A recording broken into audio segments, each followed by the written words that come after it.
Hey, this is Ev. I'm here with another outrageously cool guitar.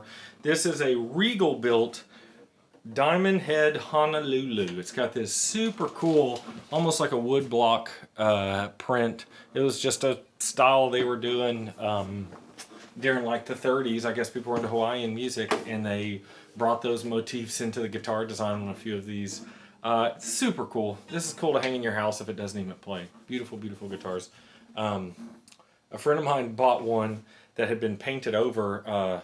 Nat Adams, if you follow him, he has a wonderful website. I'll try to put a link down there. He's in St. Louis. He bought a guitar that he said, boy, that looks like a nice guitar, but it was like an art project. It was totally blue with like people dripped paint, all not like Pollock, just garbage paint job on it. They had sprinkled paint all over it. He peeled it off and he found one of these under there. Super cool. So they're super cool guitars. People love them.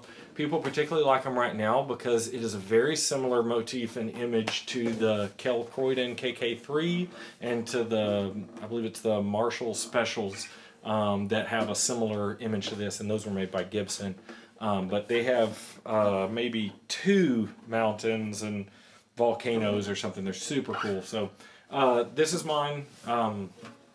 It's fun to have now. One of these days, I'm basically going to take it apart. I'll show you here in a minute. It sounds good, it plays okay, but it's not fantastic. But because it's so cool, I'm going to eventually rebrace this like the Kel Croydons and the early 12 fret L1s and 2s and that kind of stuff.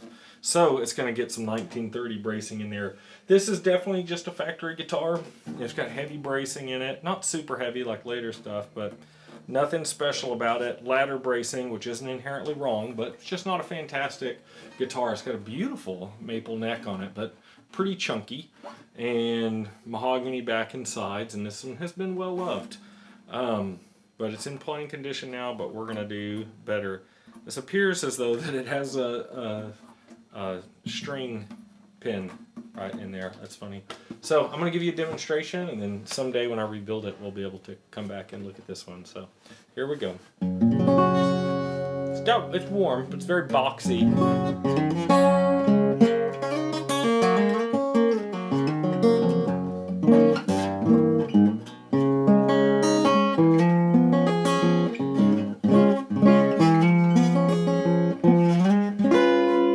Kind of dull, not a ton of sustain.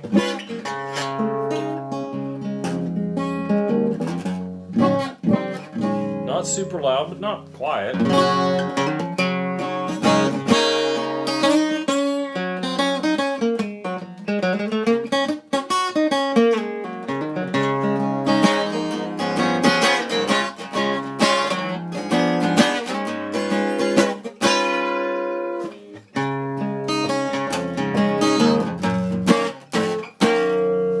Yeah, when I put this back together, we'll definitely re-intonate a saddle in probably a different location than where it's at. But hopefully this is informative and helpful if you're somebody who's been looking at these. They have great potentials the way they are. This would be a great performer, definitely a gem to have hanging in your house and just to look at and enjoy. Pretty fun to play after somebody's actually made them playable. So if you enjoyed this, please hit that thumbs up. That helps me out a lot. If you'd like to see more cool guitars like this and see when someday I take it apart and put it back together, hit that subscribe button. And if you know somebody else who finds this kind of cool stuff cool, they like it, please hit that arrow button and forward this video to them so they can enjoy it too. Thanks for watching.